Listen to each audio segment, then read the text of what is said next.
key points that I want to make, but also want to make sure we'll have time for question and answer.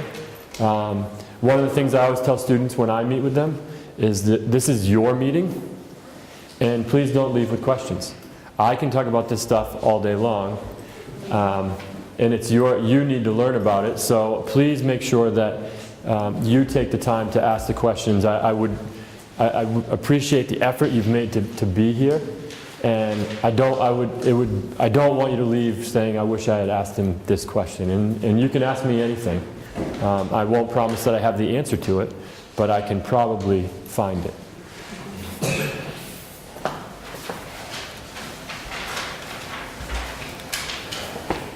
So one of the other things I always tell the students is that I didn't move my family from New Hampshire in this perfect little quiet rural town where we could leave the keys in the ignition of the car and the house open to move to Johannesburg to get kids into college or university. Chris and Fred talked us into helping these young leaders transform Africa. And I think that's really important for us to remember. And the way that we focus on the university process is really by thinking about the mission. The mission of ALA is not to get students into university. Although you can see from the list, we do an amazing job at that. But we always have to remember that university is just the next step. It's part of their leadership journey. It's important, but it's not the only thing. So one of the things that we need to think about along that line is what's the right next step for each of our young leaders. And so one of the ways that we like to think about that is too often what I see, and this is the same when I was college counselor in America, is that we look at, here's a college or university, how do I fit in? When what we do in our office is we try to reverse that process. Right? We want to think about, who am I? And where do I fit? And I think that's a really important distinction. It's small, but a really important distinction. And so you'll look at your, I've given you all a list of colleges and universities, and the bold ones are where our students have gone. And there are some very recognizable names, very famous names on there, and there are some, I have to admit, even as a full-time university counselor, I hadn't heard of until I saw them on the list. What's amazing about that list is that we have just graduated our first group of university students from universities across that entire list. 98% of them are employed or going to graduate school. 65% on the African continent. So it didn't matter where they went, it didn't matter what they were studying, 98% of them have made, they're on their second step out of ALA, which I think is really exciting. So they've gone to university, and now they've made that next step to have their first job or to do a graduate program. So the other piece, and you may hear a little more later, of the difference between 65 and 98, I'd say at least half of those have a clear path back to Africa. So they may be working in McKinsey, New York City right now, and they're going to go to McKinsey, Lagos next year. Or they've got a graduate program in public health, where you can see that's the student's passion and where they're going to be looking to come back and use that graduate degree as they pursue their opportunities in Africa. So,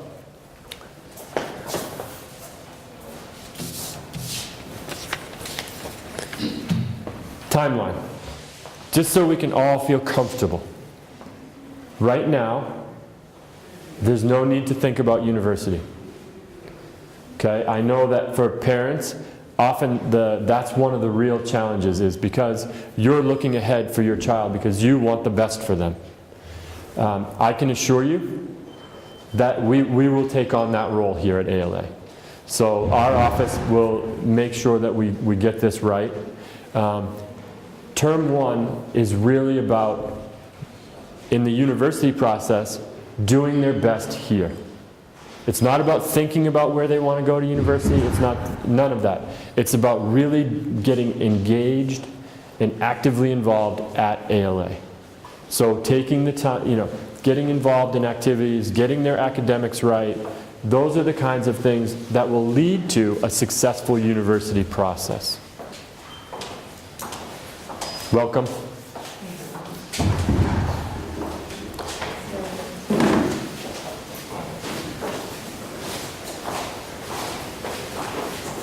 So in January, when we return from our break, we will begin the process, the university search process in full force.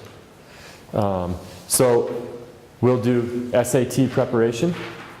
So that's a test that's required for universities in America. We can't stand it, but it's unfortunately part of the process. And we sometimes refer to it as the stupid American test.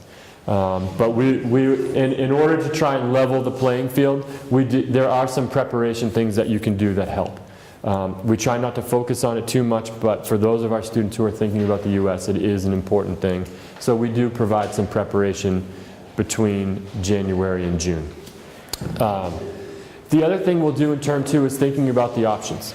So these will be general meetings with the entire class where we think about what's the difference between the U.S., the UK, Asia, universities in Africa. So we have kids going to school all over the world. Many of them are in the U.S.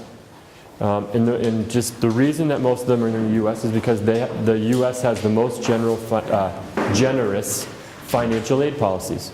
So while their universities are very expensive, they are generous in offering financial aid to support our students and talented African students in general. When you look at the list that I've given you, the universities that are bolded are universities that are supporting our students. Any place our kids are going is a place where they're meeting the financial need of African families. So that's one indicator. There's a few of the places where none of our students have gone that will provide full support, but many of the ones that aren't bolded, it's because they have accepted our students but not provided the financial aid necessary for them to go to university. It's not always easy for students to hear coming from me because I'm American, but I think too many of our kids are going to the US right now. And our office is working very hard to get them to think more broadly about what are the opportunities here in Africa, what are some of the opportunities we can find in Asia or other places that are a better fit for their passions, interests, and future. One of the examples I use for many of our students, learning about Asian culture is far more important in what they want to do in their future than learning about American or Western culture.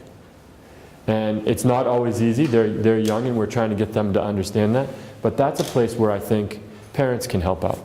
As you listen to what your son or daughter's passions are and where the space they want to be in, that can be helping them to broaden their perspectives can be very helpful. Another challenge that we have in our office around this is that a lot of students come here and then are unwilling to think about universities in their home country. And I think because they think that they could have gone without coming to ALA. And the way that I like to frame that is, it's not about getting in, it's about being successful in. And I think that's really important, that the students who leave here and go back to universities in their home country or other more cost-effective places in Africa are going to be much better prepared to succeed and to be a leader in that university. Another interesting point that I think parents can help and think about, and I will send, in the follow-up to this, they're videotaping it so other parents can see, but I'll send an article. It was written by Malcolm Gladwell last year. It's one of the chapters in his latest book. And it really looks at universities and what is it like what's the difference between being successful and surviving? Right? So getting into a university maybe that's really selective, and your ability allows you just to survive there. Versus going to a place that's maybe less well known, but where your academic profile and your leadership profile allow you to be one of the very best in that school. And it's different for every student, but it's an interesting way for parents to think about how your son or daughter responds. Some students respond very well to being under a lot of pressure. Some respond much better when they're being successful and continue to be fed with praise. So some of the things to be thinking about. Towards term 3, then we'll start to have individual meetings where students will be assigned one of the college counselors, and we'll have one-on-one meetings that are fairly regular. It will depend on each student. Some students come to my office twice a week. Others come every couple of weeks. It just depends on each student, where they are in the process, and some have a clearer picture of where they want to go. But they will have time towards the end of the year to meet with their counselor individually. At that point, the English department will also help them work on their personal essays, which will be part of their application the following year. During the holidays, one of the things that we always hear from university people is, and our students don't have a problem with this, but you need to do something. And that's partly why our students are here, is because they are young leaders who do things. But and it doesn't matter what it is. It could be academic, it could be intellectual, it could be running a camp, it could be participating in a camp. But what universities are looking for are students who are actively pursuing their interests and passions outside of the classroom and outside of university. So that holiday period is a really important period in July and August for students to really think about what it is they want to do, what it is they want to accomplish when they get to university. And the counselors will help with that, but it's another area for parents, I think, to be aware of, that just sitting at home for those 2 months is not helpful it's probably not pleasant for you either to have your teenager at home for 2 months. So keeping them busy and having them do things is really important. So then when we move into year 2, so right now, if you know any of the year 2s are feeling a lot of pressure right now, which we try to minimize. The way that we like to phrase it is, it's my job to worry, and it's the university counselor's job to worry, and when I'm worried, I'll let them know, and we'll worry together. And I think we try to frame it that way. They don't always listen, but I think that's Ms. Chimelli, Ms. Suzanne, Ms. TD, myself, we understand this process, and while there is some stress around it, we know where the stress really is. And so what we'll try to do is help them to understand when it's time to worry, and when it's time, they're busy and they have things to do, but it's not the end of the world. So this time, students are finalizing their lists, they're retaking their SATs, they're working with their college counselor to put together their applications, making their final choices, and also their financial aid information. So one of the things we're trying to do a better job of, if we're looking at a class our job is, while we have individuals, we're also trying to find 95 places for almost everybody needs at least some financial aid, because in the US now it's over $60,000 US a year. So as an office, we're trying to maximize opportunities for the entire class. So we're trying to use data a lot better, and as you can see, we know where our kids can go. We also know the grades and the SAT scores and the type of leaders they were, so that we can better help our students to choose the places that they're likely to get into and where they're going to be successful. So that's where we are right now. January, the year 2s, that's when we will start to switch. We'll begin to focus on the year 1s. The year 2s will be waiting anxiously for their next set to see what their options are. This is another really important time and for parents to be aware. Right now, about 80% of our students are going directly to university from ALA. About 20% are taking a gap year. So that's not, and of those I would say 10% want to take a gap year, and 10% are taking a gap year because they didn't find the right university and amount of financial aid that they needed. Almost all of them are getting in somewhere, but they may not have gotten the amount of financial aid they need to go. So that can be a real challenge. That 10%, because all of their friends are going to university, and they think that's what they're supposed to do, can be a really tough time for students.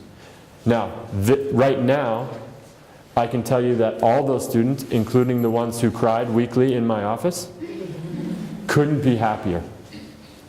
Because they're taking a breather from the rigors of day-to-day academic life, which for some of them has meant finishing their curriculum in their home country and then taking 2 more years of high school here. So having a year to really take a breath and get out of the routine of going to class all day long and to do an internship that helps them think about what they want to do, I believe will make their university time much more successful. It's hard to see in the moment, but I believe that if I was in charge of a school, I would almost require everyone to do a gap year. I think, having spent 25 years in education, I've seen how successful they can be across different, whether it's academic, internship, travel. There are lots of gap years you can design, and provided the student wants to do it, almost every time we've seen tremendous growth in a student, and which leads to greater success in university. But that is a place that 18 months from now you may have an unhappy or happy child around some of these decisions. So, and we will work with them on that. Our students are also very fortunate. We have Africa Careers Network. So I think they placed 450 internships this year. So that's our current students, students on gap years, students who are in university. So unlike most schools, they don't have a department that says, oh, I'm going to take a gap year. Can you help me find an internship? So that's one of the other, I think, really interesting opportunities that our students have that others don't. And then towards the end, it will be making sure that we understand the financial aid. Generally speaking, what you pay to ALA is about what you should expect to contribute to university costs. We're usually within about 10%. So it might be a touch more, it might be a touch less. If you're on the very low end of ALA, you may actually not have to pay anything. So as many of you know, we believe that every family at ALA pays fees, and pays fees at what we think is a relative level, where it's a stretch. The research tells us that families invested in the education, the students do better. And so we know that we're asking that of all of our families. On the low end, in the universities in America, you may actually get all of the money and not have to pay anything. And then there's sliding scale, and we'll work with you on that. But generally, you can expect to pay about what you pay for ALA. That's a rough starting point. We help with all the forms, visas, right till the end. It amazes me that we get, we'll work with them. We joke in our office sometimes, it's hard to believe that our students have a very difficult time filling out forms, yet they're going to change Africa. So we do work with them on that, and they're, basically right up until they graduate, the last thing we'll do is help them with visas, filling out the visa forms. we've generally found it's easier to apply for visas from Johannesburg often than in the home countries. So we've got a pretty good relationship there and will help right through that process. At that point, so the other thing, back to the gap years. So for some of them, if they do not go to university, we're still the college counselor. So we're college counselor for life. So I have 2 or 3 of my college counseling advisees from last year that I'm working with right now as we do the next set.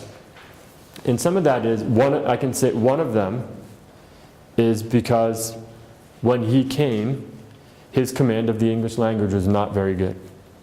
And so his first term grades were not very good. And we talked from the beginning that over time, he ended up with almost all A's by the end. His first term, most of his grades were in the 50s. So it takes a little, for some of our students who are thrown into this with some of the best students from across Africa, they have a slow start. And so sometimes it just, your true self is represented by the full 2-year picture as opposed to just by a 1-year picture. And I think that's it. So we continue to work with them. Now we've fine-tuned it. By the end of year 2, we're high 90%.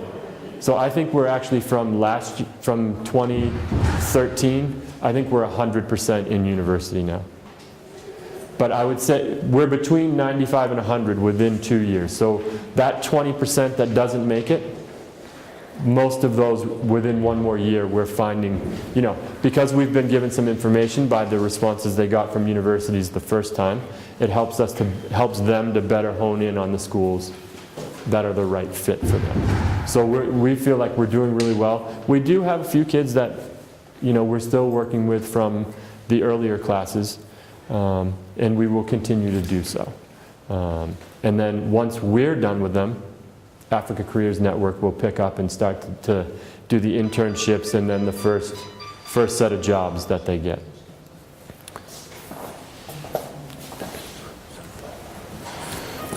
So, the parent role. To get them to that point, with all those smiles and graduation, and hopefully we'll see you on that day, your role is really to be the support team and to work with us in a supporting role. If you try to choose the college, the whole process is much more likely to fail. Now, you're also the parent and paying, so you're on the team, and you're going to be part of the process. But there are a couple ways we like to think of it. And now, I don't know if it's different in the U.S., but I've been to Lagos and Nairobi, and I wouldn't drive in those. So this analogy may not work as well. But it's kind of like teaching your son or daughter to drive. You're in the passenger seat.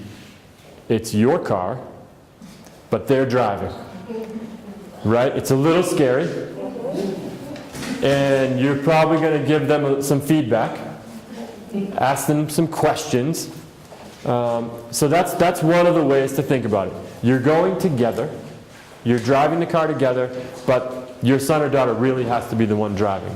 The other way to think of it is your son or daughter is playing sports or in a production.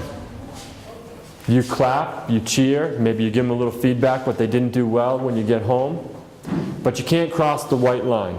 You can't go onto the field and play the game for them. You can't get onto the stage and sing for them. Right? But you're part of it, but you can't be it.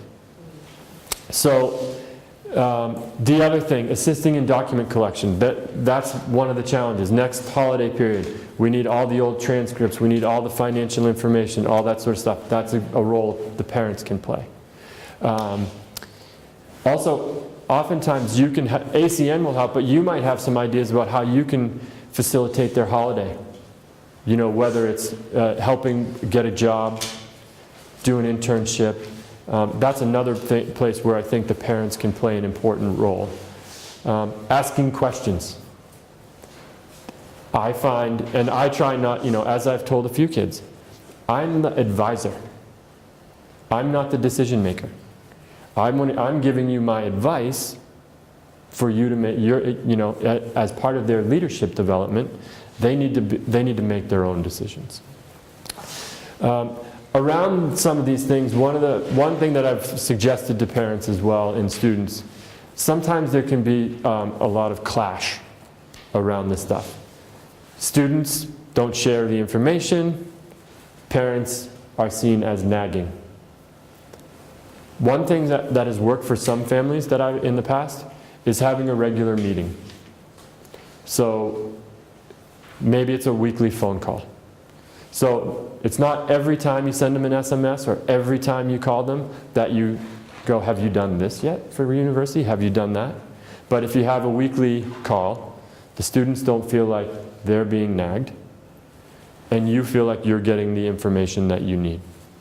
Doesn't work for but it's one of those things that I've found it is stressful, and I think it's stressful for parents who are at a distance. When you're worried about your student, your son or daughter getting through this process, I can tell them blue in the face that we'll take care of things, but you want, just as I want for my children, you want what's best for them, and you're trying to help them through this process. But that's one of the other ways that I think parents can help out. In the end, most of you will have to pay the bill.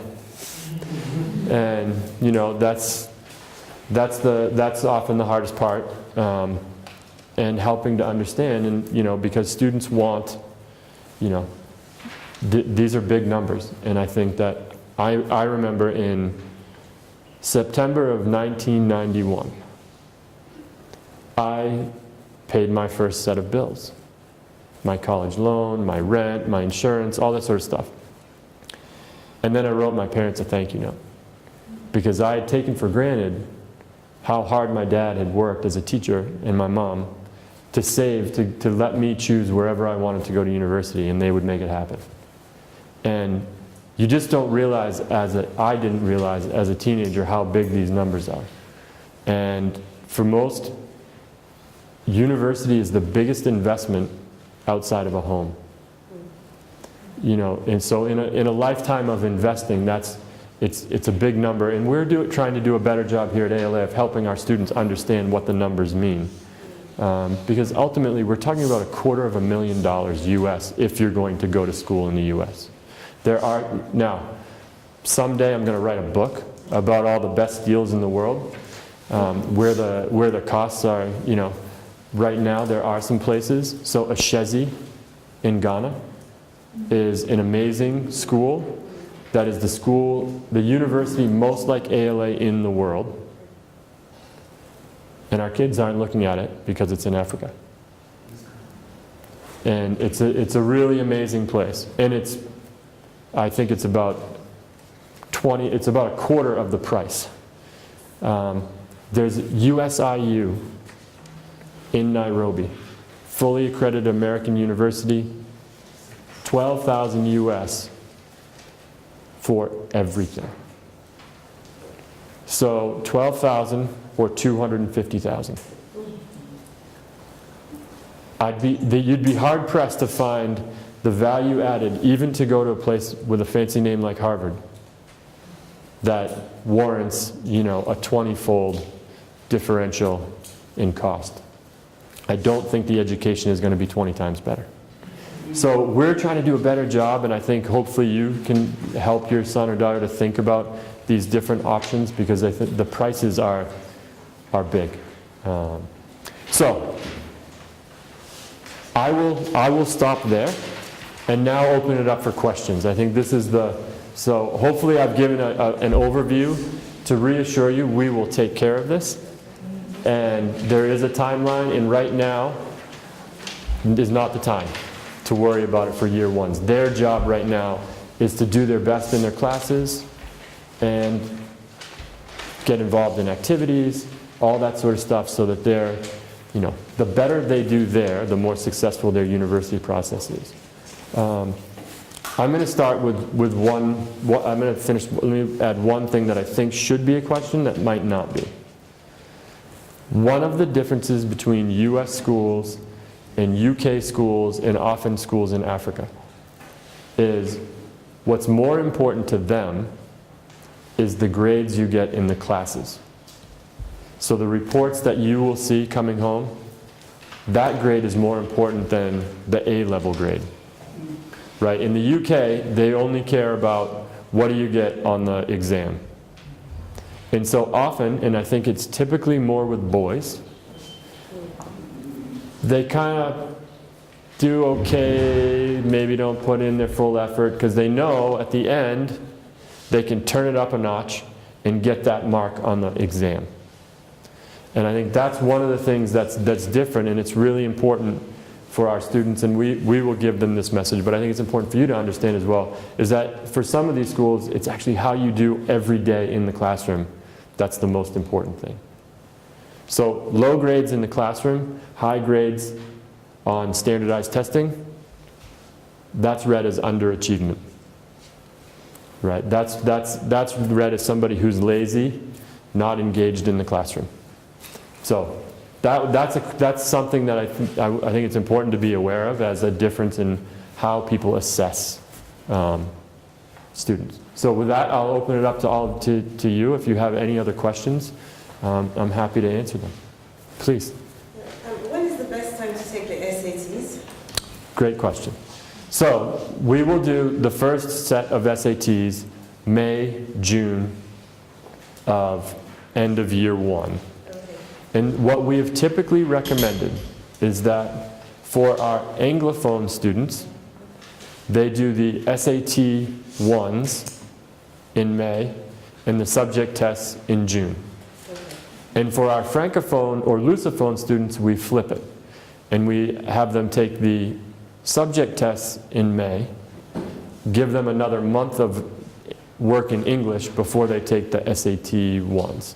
And then from there, we make a plan for October, November. But that gives everybody kind of a baseline. And they also have practice tests that we will be doing throughout the January through June time. Please? When they prepare for university application, do they look at their previous years, 2 years of results? So that means it's not the A&A results at all, it's the previous years? No, the most important thing is the most recent. They're generally looking at a 4-year, whatever the 4 years are, the schools from before, and then 2 years at ALA. And so right now, the most important grades are year 1 ALA for our current applicants. By December, the most important grades will be the term 1 grades, because those will now go on the transcript for universities to see. They want to see the first term marks of the senior year. Okay, so it will be, for the year 2 students, it will be the first years plus the first term. Yes. Of the second year. Yeah. And so with some students, I've had conversations. If they had a rough grade or 2 in year 1, then if they apply for the January 1 deadlines, they'll be able to add their year 2 term 1 grades to their profile, which should, hopefully, if they're on the upward trajectory, that will strengthen their position. Thank you. Sure.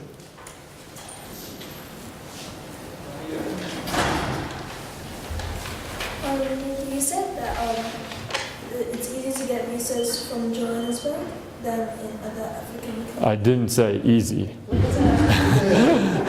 I said easier. Easier? So it depends, yes, and again, it's context. Every student is different, every place they're going. Certainly, we've found for our students who are going to U.S. universities, we have the U.S. Embassy knows us well. And so we've generally been able to turn them around. It's also, Ms. Chimelli and Ms. Suzanne are experts. And so they're helping to process, over 50 visas a year So they know the process inside and out. So that can be helpful as well. Other questions, please. In all the continents listed, there is Australia practiced anyway. Like if you want to go to universities in Australia. We actually have a student who is probably going to be there in January for our first one. For Australia, it's yes. They don't have the kinds of scholarships and financial aid as other places. But for families that can pay the fees to go to school there, we certainly would encourage it. We're equal opportunity. We want you to find your journey, be on your leadership journey, and find the right place for you. And that, if that's in Australia, fantastic. I would actually like to come visit if you go there.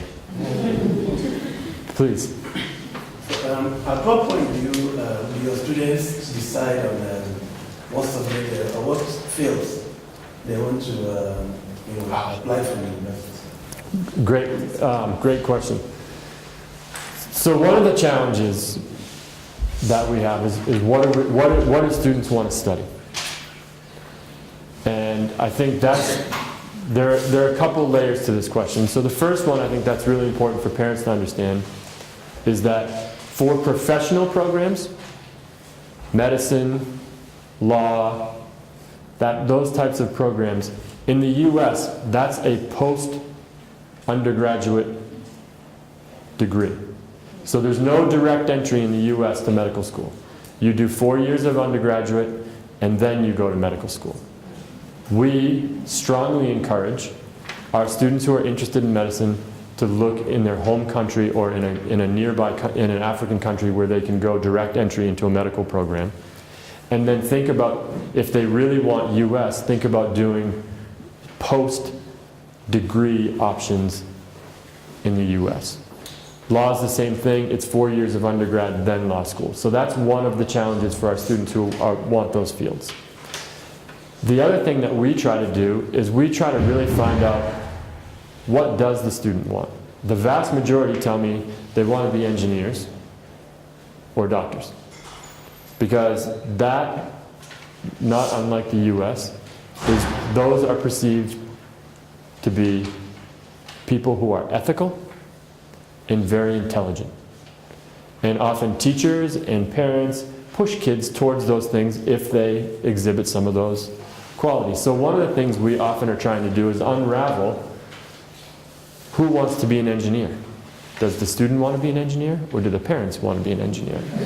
And so that's one of the challenges. I also think, when I was 18,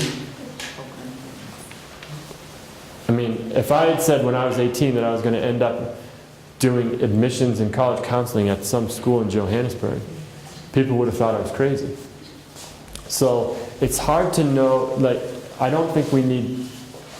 it's hard to know exactly what you want to do.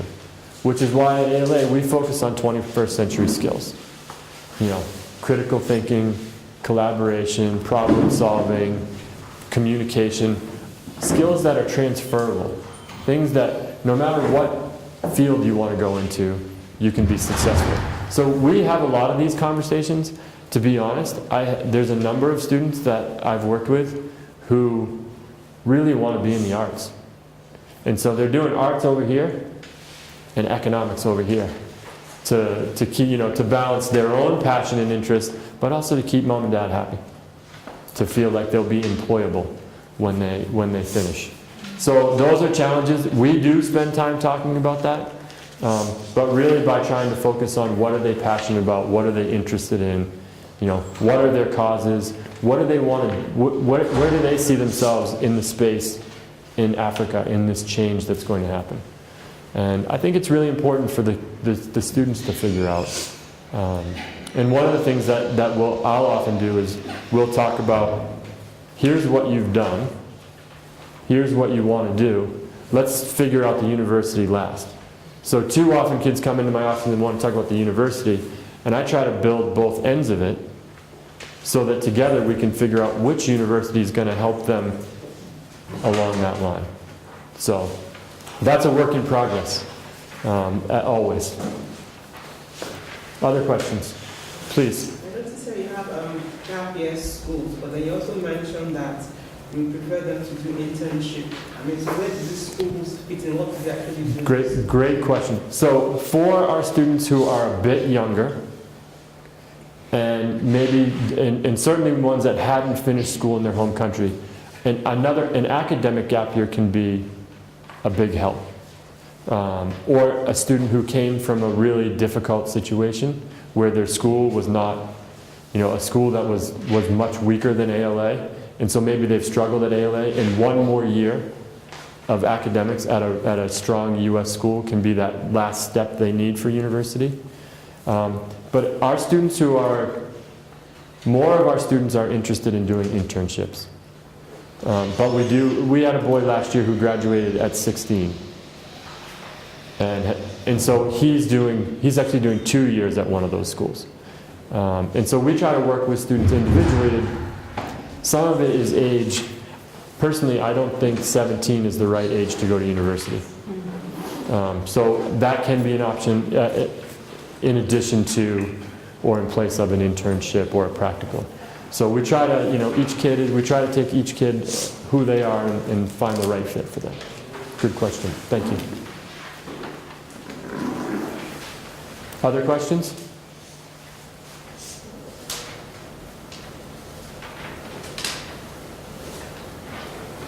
All right, I think I've done pretty well. If you have other questions, I'm happy to answer them. And again, thank you for making the effort to be here with your son or daughter. It's been exciting, and I think hopefully this has been an opportunity to get an overview of how we're going to work through and lead them to their next step. I will follow this up. You won't need to see the video, but I will add some notes and stuff so that the parents who weren't here get some of this information. And then if I realize I've left something out, I'll also put that in. At any time, if you have questions, concerns about your son or daughter in how the university process is going, please feel free to contact me. I'm happy to talk to you about it or to set up a time to call. I understand how important this is as a next step, even if it's not our mission. And so I want to make sure that we have open lines of communication as we move through the process. So thank you. Enjoy the rest of your day. And hopefully you'll have a little bit of time with your son or daughter outside of going to class with them. Thank you.